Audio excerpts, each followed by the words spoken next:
Welcome to the next episode of Discipline, Desire, and Dedication. My name's Dakota Lang, along co-host Garrett Cotton. Um, Welcome back, bro. Yeah, We're here, episode 22 on a Sunday morning, yeah. 8 o'clock, Gotta get the getting grind. it done, and we got Mr. Ben with us. Man, what's up, Yeah, bro? Glad to have you. what's up? I'm impressed. You guys are getting it on a freaking Sunday morning. Gotta These Yeah, hustle. guys, these guys got it. So thanks for having me. absolutely, man. And kind of just dive straight in. Tell us. Obviously, tell us a little bit about your background. You're from Utah, correct? Yeah, yeah. I could tell. I don't want to go too big on the origin story, but I'll give you guys just a sneak peek. I grew up in Utah. Uh, Love it here. Still, I travel a lot, but I'm still kind of here as my home base. And kind of some of what sets my story apart is just I kind of was I feel like chosen by the universe to do a service business, a moving company, and that was kind of my cash cow. I played football growing up, so I couldn't really hold down a normal job, and I don't think I was really I had jobs, but I don't think I was really suited for them like I was for business. Hmm. And so this moving company, we started in my little town, just kind of bootstrapped it. Really, a slow burn while I was kind of growing up, but once I got to college, it kind of popped. And And also, that when did you start that moving company? How old were you? well, the true backstory is my grandma, when I was like a young teenager, she owned a rest home, and she found that all the movers were like either shady or too expensive. And so she was like, hey, I'm gonna have you guys move my rest home clients in the rest home. And Hmm. so we just did it with like a pickup truck. Yep. And then in 2016, we got licensed and insured, got to the point where I was like, okay, we should probably start doing this legit if we're doing big work like this. Yeah. And I would have been, shoot, I would have been like 22 at Oh, that okay. time. And then, and so, yeah, so it kind of evolved. Like I went to college, I mostly because I probably would have ended up in the summer sales world or the sales world, Hmm. except I was stuck here during the summer for football. So it's like my path took a different turn because of that. Hmm. And I finished college. In my head, I was like, let me get this corporate job because I thought that maybe I could get some experience, even though I wouldn't be making as much money as I was in the business. Like I still feel like I had something to learn, but it wasn't for me. Like I realized I was not only making more money, but I was learning more and developing more just running this business and scaling this thing. And so I quit that job. I doubled down, just kind of have kept scaling that. And then we also, so that's like my cash cow. Like a lot of your guys do sales for their cash cow. Yep. And then I've invested a lot of that back into real estate. We've started a storage unit investing business called Big Storage Ventures, Okay. and that's kind of like my second business that we've kind of developed into lately. And how long have you been doing with the storage units? Like how long have you been tapped into that market? I've wanted to do it for a long time. I got my first piece of land in 2019, Okay. um, and so it's all kind of happened pretty fast. We have 7 properties now. We just locked up 3 more this week. So Okay. So y'all are moving pretty quick. Y'all are moving and growing pretty fast right now, right? yeah, we're in growth mode. We're in scaling mode, and it's a blast. Yeah. It's a good time. It's a great business because I mean I've always heard that the lowest headache of businesses to operate would be one where you rent space, right? Because I mean, employee wise, how many people do you have working for you in that company? Well, we have, just for the facilities, Hmm. it's only 1 or 2 people per facility, That's right? We awesome. have Yeah. our executive team, which is 4 people. Hmm. Then we have 1 or 2 people at each facility, but it's totally opposite of the moving company, right? Yeah. Because the moving company is high stress. I Hmm. mean, it can be. Liability. yeah, like there's a lot that goes into it, but it's not for the faint of heart. So it's like, yeah, you're gonna have less competition there. Mm-hmm. The storage units is kind of the opposite, like where it's not easy. Like a lot of people overlook some of the tough parts, but definitely less stressful than moving. And so you kind of have, but you have way more competition. Like people, it's not a secret about storage. So people are bidding for those, and it's a high competition industry. So we have a little bit of everything going on. Yeah, that's really awesome. And with your moving company and versus and the storage units, is it more of like are they is there any correlation between the two? Like, do you have like referral based of like getting people moving into them? Are you still able to kind of tap into extra business through that way? Yeah, and I mean, that was kind of the obvious play, right? Mm-hmm. Because when I was just doing the moving company, I was realizing one, the power of real estate, right? Like my first experience with real estate was a frat house. I bought this Awesome. house and I just crammed 9 guys in there, and I'm like, okay, I'm cash flowing this thing $1,000 a month. Yeah. I pulled out, 100,000 in equity, and it's still cash flowing. Like, all right, this is good. I'm realizing like how real estate works, and at the same time, I'm getting calls for our moving company like, hey, I hear great things about you. I want you to do my move. And do you have storage? And I have to turn people away and refer them to other people in town. Mm-hmm. And so it kind of became a no brainer. Like there's a lot of barriers of entry. I had to get rejected by at least a dozen banks before one said yes. Yep. And so there's a lot of rejection on that side, but that's kind of how it first started, and still today there's a lot of economies of scale, right? So there's benefits to our moving company that we have storage, and there's benefits to our storage company that we have the moving, so they do serve each other. So you bought the or you started the storage units back in 2019, correct? Yeah, that's when And I bought the first piece of land. and you said you're at 7 right now. Just purchased 3 more properties. We just put 3 more under contract. Yeah, Cool. so they're pretty strong deals, so we're gonna close. That's awesome. Awesome. So, like, as far as your plan with the storage buildings, is that something that you're primarily focused in Utah, or are you looking to expand across the country with that? Yeah, good question. So storage is more scalable, and we do have one of our facilities is in Tennessee, so nowhere near Utah. Mm-hmm. One of our facilities is in Nevada in a market that we serve, and we have a couple, so a couple more out of state. And so with our storage team, we had a decision where we could say, okay, we're going to have the same executive team for moving and storage, or we can split them up. And what we decided to do was split them up. So I have 2 CEOs, 2 executive teams, one's for moving, one's for storage, and they have separate goals and separate incentives. Yep.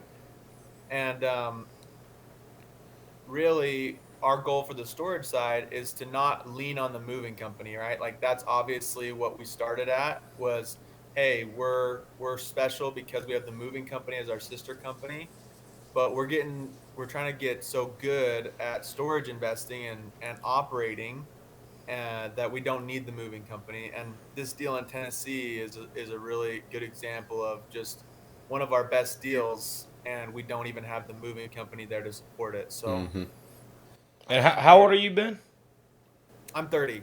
You're 30 years old. So, 2019, what, 5 years ago? So you're 25 whenever you started doing that?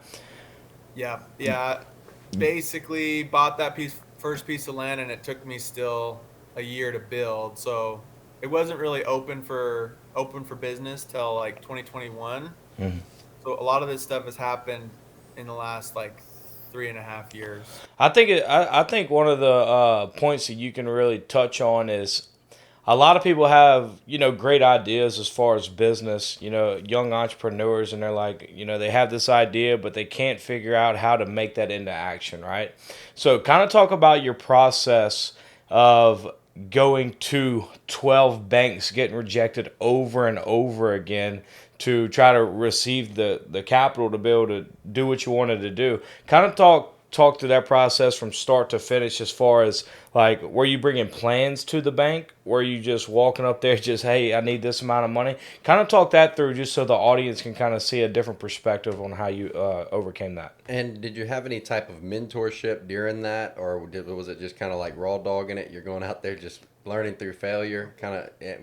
What guided you through it as well? Dude, I that's one of my big mistakes. And now, um, I'll start there just because that's where we finished. But I was raw dogging it, dude. Yeah. I had no one. Like, and, Okay. and it's my own fault, you know. Like, I could have found someone. Mm-hmm. Like, there was people out there that would have loved to have, put their arm around my shoulder and like said, here's some like practical advice. Now, fast forward, now I pay for coaching. Yeah. So and now I try to find mentors, right? And Mm-hmm. so at the time though, I don't know if it was just being young and like just assuming that I could, it was better to not do it with anyone, or maybe a little prideful, right? Like who knows why. But yeah, it was kind of just on my own, and so I would go to the banks, kind of to answer your question, and they would just be like, okay, well, your little moving company's doing well, but you still need like 3 years of numbers like these. We need to see like a history that this is gonna keep going. And I just was like, no, like I don't have 3 years. And so I went from bank to bank to bank, and I would take the feedback that one bank would give me, and I would go to the next bank, and then they would reject me, but they would give me some feedback. So I'm kind of getting like this free coaching in how to underwrite a real estate deal, how to Yeah. underwrite a storage deal. And I knew what the market was. Like I was referring business to these other facilities, and I knew what they were charging, Mm-hmm. but the banks want you to be conservative. They want you to do it a certain way. So it was all good. Like ironically, I went to the third branch of the same bank. So I got rejected at the same bank by two people, and then I went to the third branch with this new guy, and that's the guy that got it passed. Mm. And I guess I would say like one, like the key is just not quitting, and I feel like that might be like the punchline of the whole podcast is like if you don't quit, you will get there. I mean, obviously you have to work smart, but I think business is all about taking punches and just getting back up And how because long was it before you started to see profits? From whenever you first like signed papers, got approval from the banks, things like that. well, I mean, this was our first project, and it took a year to build. Mm-hmm. And just to give you guys some idea, now that we're doing this on at scale, Mm-hmm. we always plan for like 2 to 3 years to start cash flowing, because you have to have a year to build and then a couple years to like lease up. That's kind of how you conservatively plan for these things. This first one, I mean, we were cash flowing like under construction. So Oh, okay.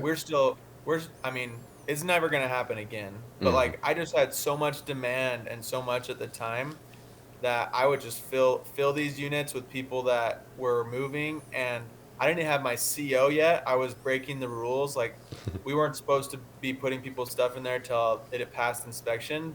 They're still building part of this thing, and I'm filling the units of the part that they're done with. Awesome. So I mean, this is just like ask for forgiveness rather than permission, and Mm-hmm. just start filling these suckers up. So yeah, it took a while for them to build it. Like they had to do all the dirt work and the construction and put together the asphalt. But once that was done, we did it in a way that I don't think we should ever plan on having that much success ever again. Like we could have success in terms of dollars, but in terms of just filling it up while it's still being built. Well, I think that's a great point too, as well as that for something like this, or pretty much in any situation in business, you have to take the largest risk at the beginning, right? You have to throw in all the marbles. You put in 100%. There was pretty much no option of failure whenever you saw the vision of what you were trying to achieve, right? Like whenever you got into it, it was just like we're doing this and we're gonna see the results regardless of how long it takes. Yeah, and that's a good point. Like storage, I'm a big storage nerd now. Like we get into the, you know, the deep details on storage investing. But the cool thing about that business, and like the interesting thing, is all of your risk and all of your work is front loaded. Mm-hmm. So you have like, basically you just have this first part of the asset's life where it's like, hey, like we got to make our payment, we got to fill this thing up or else we could sink, you know. Mm-hmm. But then once it's full, it's a counter cyclical asset, so it never really does bad in bad markets, because even in bad markets people need to move out of their big house and put their stuff somewhere. That's right. And so, it just, once you get it set up and it's good, if you're running the business right, if you're raising rates a little bit at a time, you have a good operation strategy and a good marketing strategy. Once you get past that first like risky hard part, the asset just kind of goes up from there. And the team that you're working with now, like your two CEOs, or you said you have a CEO and a COO, or you kind of like or is it two CEOs you're working with right now? Yeah, I have a CEO for each company. That's right. Perfect. So with these teams, where did you meet these guys? Are these people that are like lifelong friends, or you just kind of came across their paths, or where did you meet these people at? Yeah, good question. So the CEO for the storage company, Mm-hmm. he's actually my best buddy, Mm-hmm. and he went the long way around, right? He actually helped me, went back when we were doing moves. He would come move furniture with me, and when he was 22 as well. And we played high school football and basketball together and stuff. But he went and got a corporate job. He got a master's degree in accounting, and I was like, we would go on trips together. We would hang out. Our wives got along great, and I would just be like, dude, like you got to get out of the corporate world and into the business world. And Mm-hmm. we actually started our podcast. It's called the Beyond Net Worth podcast, and he's Okay. my co-host. Awesome. And so we started this podcast together in an attempt to like get him out of the corporate world and just doing some sort of business. And after doing that for a few months, you know, we decided, hey, like let's just do business together. What are we doing? Like we work well together. So kind of cut him in, and it was a little scary because as a best friend, it's like, okay, like we could mess this up if if we're not careful. And so we went and sat down with a lawyer and got a good business prenup, and Mm-hmm. and uh, and we felt better afterwards, just having everything outlined in great detail. So that's him. And he kind of was hired as the CEO. Like there was no question in my mind he could do the job.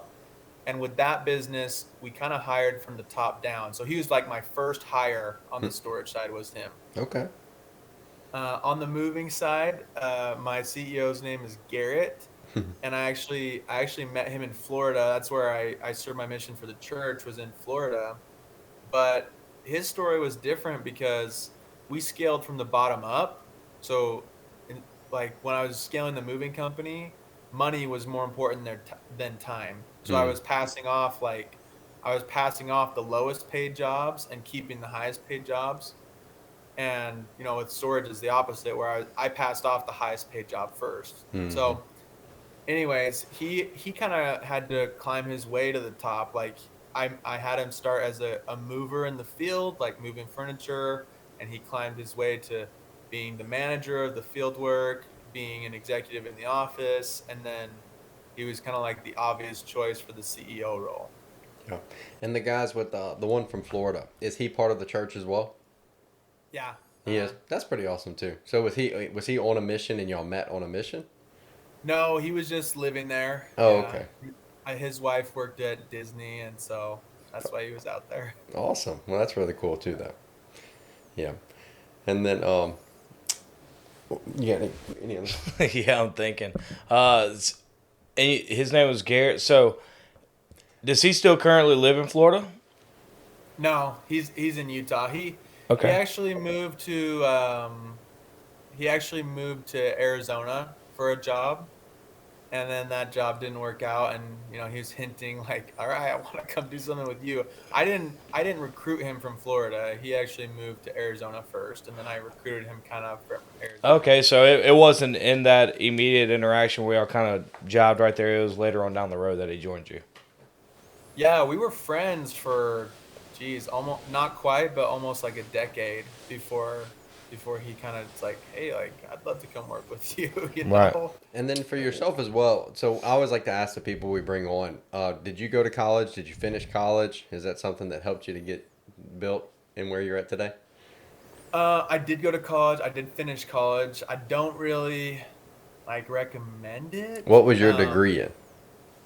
Just a business administration degree with like a marketing emphasis. Yeah. I met a couple professors, like maybe two that I still talk to that really gave me like some good insight in college.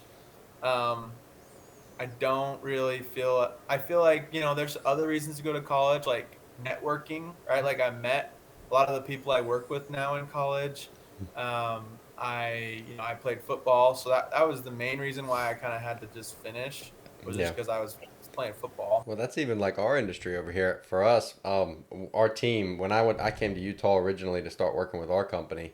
When I got to Utah, I knew nobody. And they're telling me, all right, so get sales and grow your team, recruit. And I'm like, Yeah. well, I don't know anybody here. So, like Dakota, me and Dakota were actually in a fraternity together in college at Southeastern Louisiana. Now that our Okay. team has grown, we've expanded and we've recruited probably 8 or 10 of our fraternity brothers. Yep. Like that. That is a majority of our network that And we've it's crazy continued to grow. because it started off with like pretty much like our pledge brothers that came in at the same time, and now we have people coming in that I've never even met. Older You guys know. that were at the fraternity, younger guys that were in college with Yeah. us. Like we've got like a now our team's up to like 20 plus of Louisiana people, and we don't even have a Wow. Louisiana branch. We've networked through the people that we've met, especially through college. And me, I went to college for 5 years and did not graduate. Yeah. So it's just kind of I've always had that opinion of like you can go out there and figure it out. But I agree with you. If you're going there for a specific reason, then that's a different story. But for me, it was just more of like the experience, and I'm going through because this is what I'm supposed to do, that kind of stuff. And then I got a degree, or I was gonna go get a degree in healthcare, and I started a sample of working in healthcare for about 4 months, and in that 4 month time, I realized that I want nothing to do with healthcare. So I'd been wasting 4 or 5 years of my life doing that. So And it's crazy because you think back on our story because we were in college together. We were fraternity brothers, and then we kind of both. Well, I worked for United Reynolds, big equipment sales company and stuff like that. And that was whenever he was in the hospice, and we used to talk all the time. Just trying to get out that typical 9 to 5. Like you were saying earlier, just you Yeah. felt like you were built for business, right? And so I went into real estate, and I was constantly trying to get him to come join me on the real estate team. And that was whenever he called me and was like, "Hey, dude, you got to come check out this stuff in Denver." And the rest was Nice. history. So yeah, what would be, because there's a lot of different takes on this, right? A lot of people say don't go in business with your friends, right? Yeah. One of your best friends is your CEO. So what would be some advice, or maybe your perception? Because I really like how you said with the attorney, and that's whenever me and him started this podcast. That's one thing that while we work so well together is because the level of accountability in our business aspect of our life is so high, but when we're outside of this, we can cut up and have fun and have a good time, and that's two separate identities. Absolutely, man. I mean, working with friends and family, right? Like, I actually work with my mom. She's on our team. I work with my mother-in-law's on our team. I've had brothers and cousins. It's delicate, right? So you have to, like, the first piece is whether it's friends or family, right? Like, you have to know what phase of business you're in. When you're first starting out, you're kind of hungry, right? You're kind of like, you want the lion's share of the money, mm-hmm. right? Probably not like the best time to be 50-50 partners with your best friend or your brother, because when you're first starting out, man, like, you just need every dollar. And so I think it's better to find a partner. If you need a partner, it depends on the type of business, but sometimes you can bootstrap it without a partner.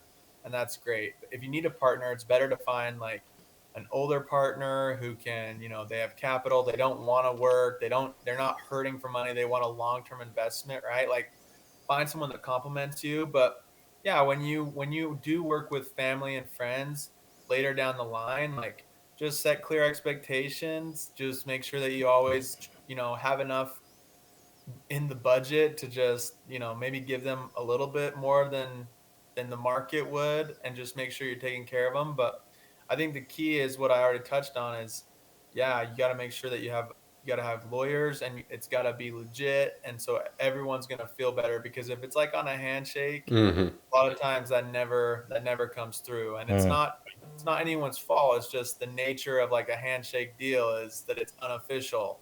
So Yeah. Right. It's a lot of risk involved with that. So you've kind of touched on a lot of like the greats that you've experienced through the experience or through your life so far. What's some of the challenges that you've endured, or even, or have there ever any been like quitting points where you've been like on the line? So to kind of touch on those for us. oh man, yeah, I like it's not roses and daisies, right? Like I'm glad that you brought that up, because that's really what people need to hear is Mm-hmm. this doesn't get rich quick scheme. Nope. This doesn't happen overnight. This is like years of taking punches. Persistence through So failure. Yeah. yeah, and failure, like things not going my way. I've had that call in the middle of the night, like, hey, your truck hit ice, like oh, that feeling is just so heavy. I think that's why Mm-hmm. most people quit. I've had people kind of at varying levels, like screw me over, like use my equipment and steal my customers while they're on my payroll, right? Oh And it's no. like, Yeah. what I mean? Like we've had probably 4 or 5 people break off, and some people do it like a little bit classier than others, but you know, um, anyway, so there's just so many things that can happen. We've had lawsuits, like nothing that we were trying to get into, but just like once you start doing business at a big level, it's just like you all of a sudden I had no lawsuits for like 5 years, and then all of a sudden 1 year is like 3 things popped up that were just like, how did this happen? Bigger Yeah. problem or bigger money is bigger problems. That's all Yeah. it is. So.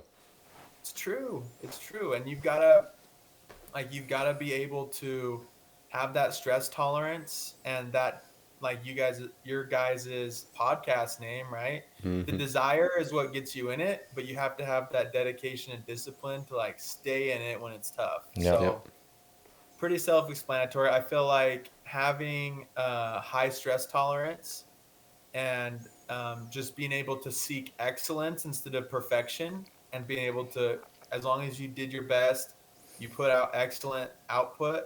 It's like you can't worry if things aren't perfect.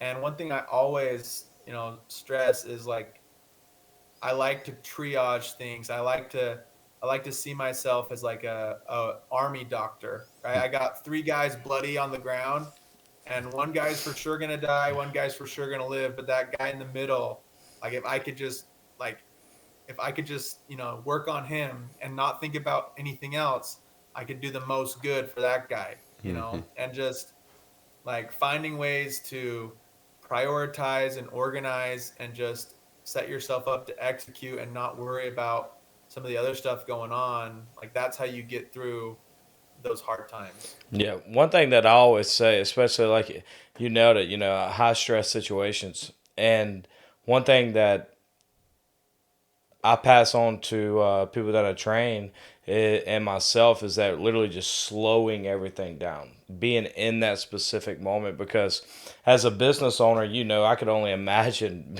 owning a moving company. You have so many moving parts. Trying to make sure that everybody shows up on time. You don't have nobody calling in sick.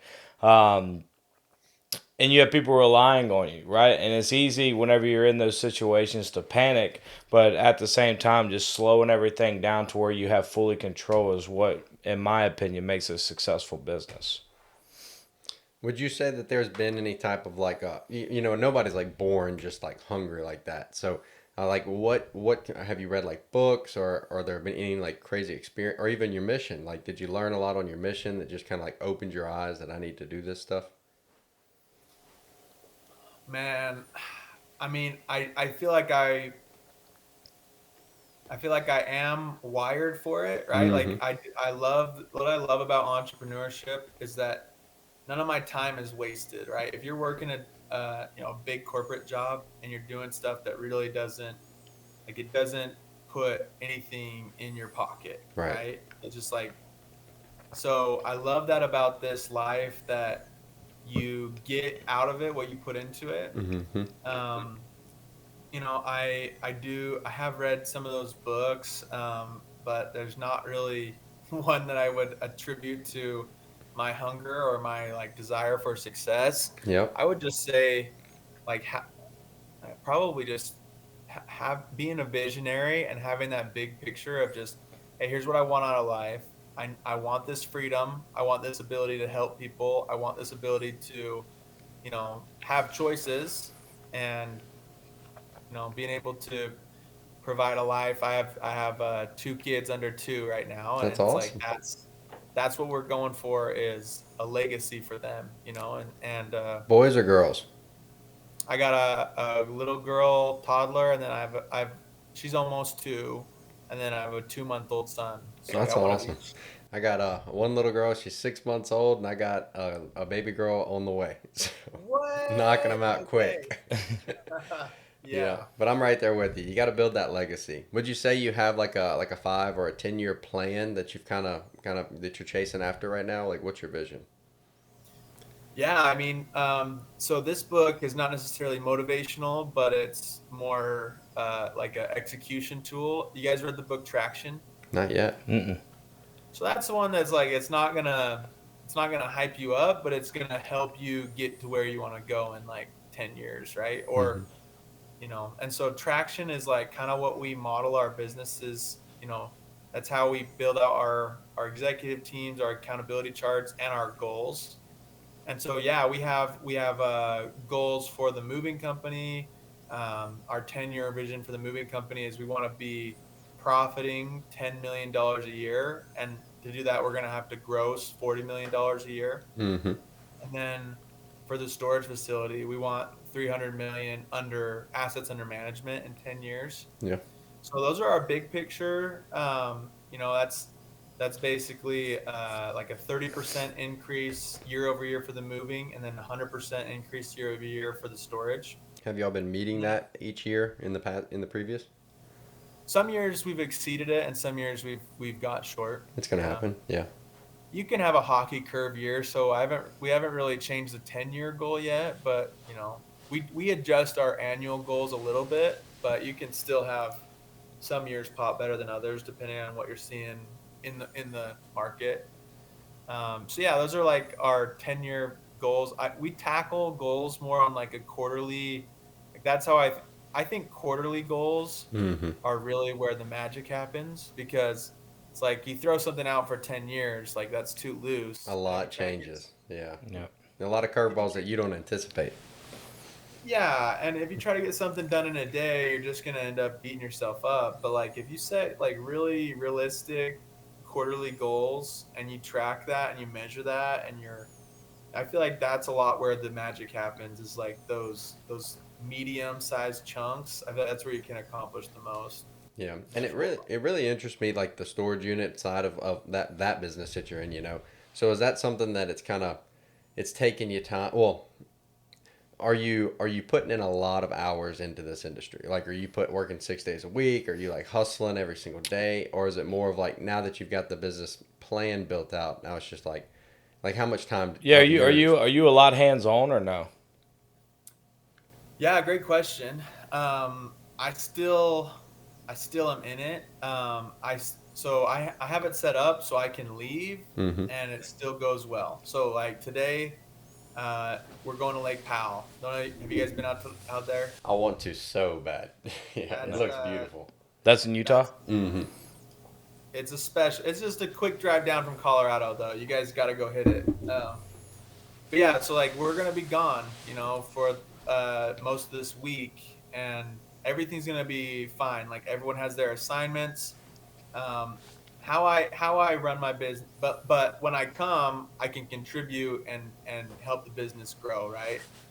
A lot of my function is just like high level decisions.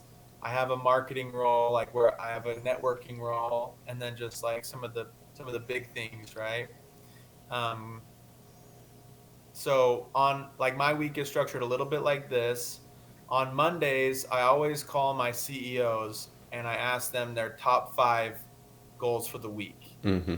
And so sometimes I help them reorganize that, and I'm like, hey guys, I would actually move number 3. That's the real number 1.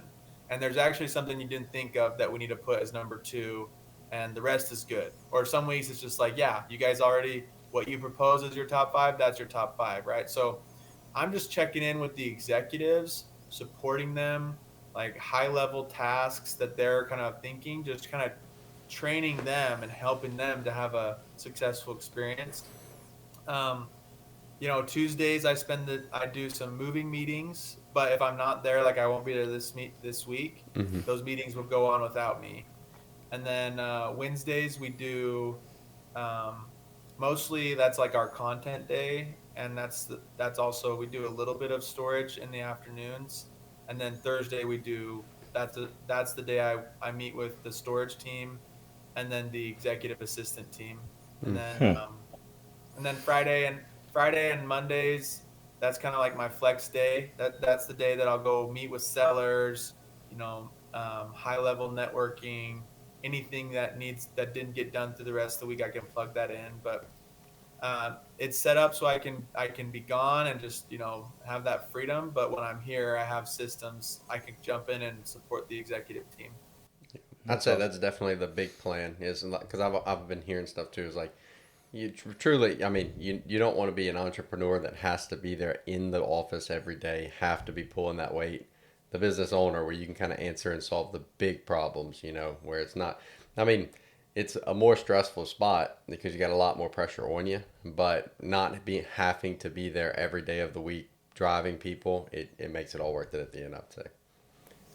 And I think you have to have this unique ability to make sacrifices to get to that point, right? I Hmm. think everybody wants that, but are you willing to invest your profit that you could take and go spend on something nice back into your business, right? Because a lot of people they scale to a certain point and they never scale past it Mm-hmm. because they can just never justify like shelling out a 6-figure salary for someone, right? Yep. Like that's just like it just that could be their money if they would just hold on to it and hoard it.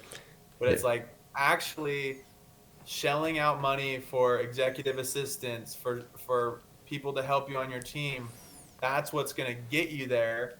And it sucks because you could be making $100 an hour, and then all of a sudden you hire someone and you're back down to 80, Yeah. Yep. right? And it's like, oh no.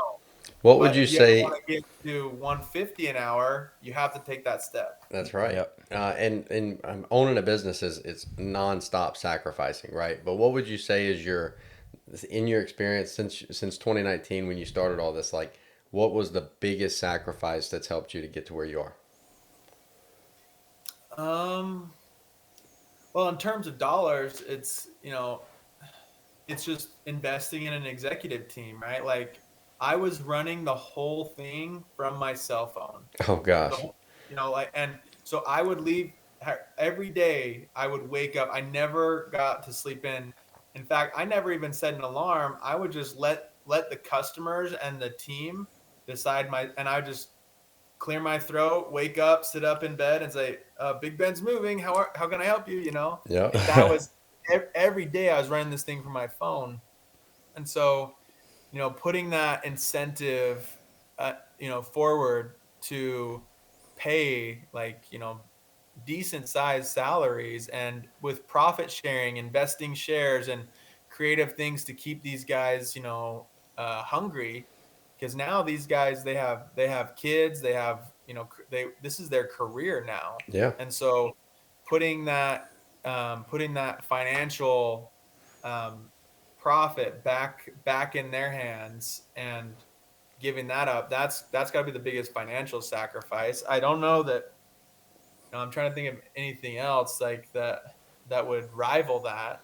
Yeah, no, that's big though. It's investing in your people, Yep. and I mean, and to translate into what we do, for example, like Dakota was kind of in a bind whenever he first started to come out here, and I had to shell out some money to get him up here, right? So it's a sacrifice of me taking less today to profit more in the future, right?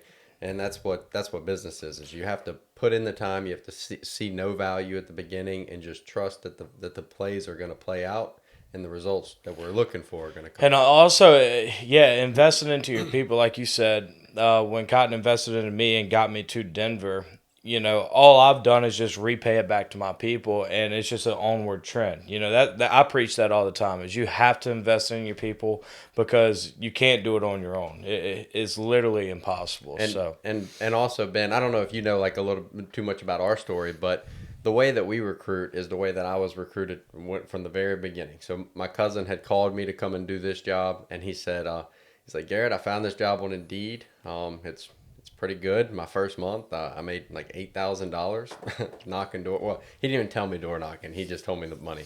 And then he's like, my second month, I'm like, closing in on 10K, and I was like, well, dude, I was like, I'm at Chili's right now, like I'm serving tables, like come on, like what do I have to do? And 2 weeks later, I was at his house, and he gave me a place to stay, and for a month and a half, and I got to go out there, and I trained with him, I worked with him, and he housed me. He was married to my cousin, so technically we're family now. So they were cooking dinner, the whole nine.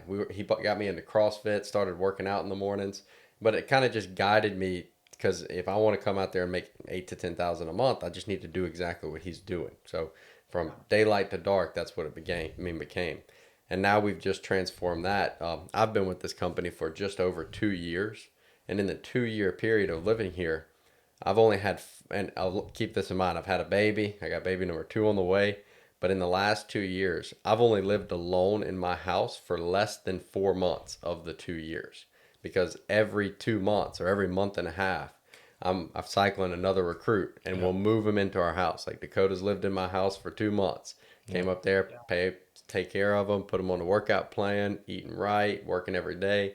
But it's the sacrifice that we put into our people. It's an investment. I always call it an investment because we may be taking a loss right now, and it hurts to go through and train this person and get them in the same mindset. But once we build out that team and we build that bond with each other, we're all in the same vehicle going to the same place, and there's no quitting on each other. We're building something great. yeah. I love that investment, man. And I don't know if this has been your luck or not, but sometimes it doesn't even pan out. Oh yeah, we've had a lot not pan out. There's been probably 10 plane tickets go to waste of people that we've paid for their tickets to get them out here. They never show up at the airport. I've had them drive from Louisiana all the way to Colorado, 20-hour drive. They'll say the script to me. They'll kind of go through the training, and then they'll see how bought in we are and how intense it's. I would say, I mean, sometimes it gets intense in there because we're serious about what we're doing. Committed, 100% committed. A lot of people, they want to sit there and they want to talk about what they want to accomplish, but they're scared of the commitment that it takes. Mm-hmm. And when they're surrounded by other people that are 100% committed on where they're going, it scares them. They back off, and like Cotton said, I love the story. The guy that he had come up before me literally was supposed to come into the office, was going to the casinos and stuff while Garrett was working, and Cotton comes home from CrossFit, and the dude is nowhere to be found, and still to this day has never heard from him or anything. I think it's pretty crazy. He literally left. I like in the middle of the night. Like I went to work out at 6 a.m. and he brought his stuff. Like brought a script down, had a glass of water on the bar, and I'm like, heck yeah! Like he must have been memorizing the script. Yeah. Today's gonna be a good day. It's his first day, and I go to CrossFit and I come back, and that stuff's still in the bar, and I'm like, okay, well I'm gonna go shower. I go shower and I come back and he's still not downstairs, and I'm like, what is he doing? I go upstairs and I open the door. The bed's made up. All of his stuff's gone. And I've never talked to him again. Just Completely completely ghosted me. That's crazy. And he was a friend. I've bailed him out of jail when we were 18 years old. And like these are like high school friends, and I'm 27 now. So yeah, it was like people who I've had years and years and years of hanging out with these people, and I've met their family, and like we grew up together. And just one day, I guess he didn't have what it took, so he just left. But That is a classic story. But I then love that. me and Dakota called me and we were talking some smack about it. You know, like I can't believe this guy did this, and I'm yeah, at the mat at the time. I had so much emotion involved where I'm just like, I can't believe that a friend like this would do that to me. And Dakota was like, "Man, if you would have paid my way, I'd be up there tomorrow." And I'm like, "Well, when can you come? I'll buy you a ticket right now." yeah. And Hey, you go ahead. on that phone call, I bought Dakota's plane ticket Yeah. while I'm talking smack about somebody else, and then now Dakota's up here. He's one of my best market owners and Yeah. killing it. That sends a message, man. I mean, you gotta like make the sacrifice, the blood sacrifice at the altar of business, Yeah, and that's great. I mean, you don't give up. It's always worth it. There was a quote from Hormozi's wife, Mm-hmm. and it was something like, "You'd rather pour into someone and have them leave than not pour into someone and have them stay." That's right. Right? Like, and so just it's always the right thing to do to give someone a shot and try to give them an opportunity, and it's always going to come back and pay dividends for you too. I always preach in our office that I'll tell any of our knockers, any of our closers that you will quit on me before I quit on you. I said, I'm just letting you know this. Anytime, I will never tell you no. My house is always open. I'm always here to give you advice, but you will quit on me before I quit on you. I'm never going to be the reason that you quit this company. yeah, And it's been true. I've never I've never had to fire somebody because ultimately they stop showing up. They start making these excuses and they'll push themselves out. It's never me the one pushing them out. It's like, because I've trained some people that I don't want to train, but it's a sacrifice. I have them over at my house at 8, 9, 10 o'clock at night. We're rehearsing script, and I'm just like, I can't wait for this person to leave. But I'm disciplined, doing it as if I loved it, even if I hate that interactions. You know. Well, Ben, hey, bro, it was a pleasure meeting you, man. You definitely, it's pretty impressive. You know, you're at 7, just got another 3 properties. You know, you said what y'all want to do, 40 million in 5-10 years. So That's on the movie side, yeah. yeah, that's awesome, man. That's good goals. And if there's anything that myself or Cotton can ever do, you know, we definitely need to try to, when we go to Utah, try to link up and meet you in person. What part of Utah do you live in now? I'm in southern Utah. Okay. We do business. We do business all over the state, but my house is here in southern Utah. So you guys come through, right? Yeah. We don't have that Louisiana hospitality, but we can try. Oh yeah. Yeah, we should be out there. We'll be out there in January, but I believe in Q1 of next year, me and Dakota, our goal is to rise through this company, and we want to be on the corporate level of things. And the corporate office is right there in Utah, so our end goal is to Live in Utah. Because whenever I feel like when me and Dakota are together, like when we were working in our Denver office, we were breaking records. But I think it's because the energy that we have between each other. It's 2 alphas, and we're on the same mission. So like we make stuff happen, whatever it takes. Now we split ourselves and we've gone Denver and Austin, Texas. We don't see each other as much, but when we get together, we make stuff happen. Yeah. So in goal, we're gonna get back to Utah together, and we'll that's probably where we'll end up. And whenever we're out there, we're definitely gonna come see you. Yeah. You know, we've got a lot of growth between us as well. I can feel it, man. You guys have that hunger. You guys are chasing the same goal together, and it's fun to see. I can feel that energy come off the screen. So Yep. yeah, thank you. Absolutely. Glad to have you, bro. And where can people find you at? Yeah, just reach out. Probably Instagram's the easiest way, and then we can hop on a call. But Ben Gottfredson or Big Storage Ventures. Okay. That's kind of the best way to link up. If you have questions about commercial real estate, that's something I'm really passionate about. Is just getting people straight into commercial real estate. I feel like it's the most powerful thing I know how to do. You know, there's probably other things out there, but investing back in yourself, your business, and then if you got some left, commercial real estate. So Heck yeah, bro. I try to stay approachable so anyone can reach out. Yeah. Heck yeah. Well, we appreciate you coming on, man, and we'll definitely be reaching out to you in the next couple months, see if we can line something up for sure. And for the audience, if you're interested in commercial real estate, or I love the storage building idea. Yeah. You know, you see people, what I really love about your story is the banks. You know what I mean? Going through that persistence of getting denied, trying to get the money because you have this vision, but all these other people are not believing in what you're doing ultimately. That's why they're not giving you the money. So just keep going and just keep doing, like you said earlier, pretty much the moral of the podcast is to never quit. And if you never quit, you never fail. So we greatly appreciate you coming on, man. And if there's anything that myself or Cotton can do for you, so hit us up. So. Same for you guys. Absolutely, man. But thank y'all for watching and tune in for the next episode. Awesome. Peace. Perfect.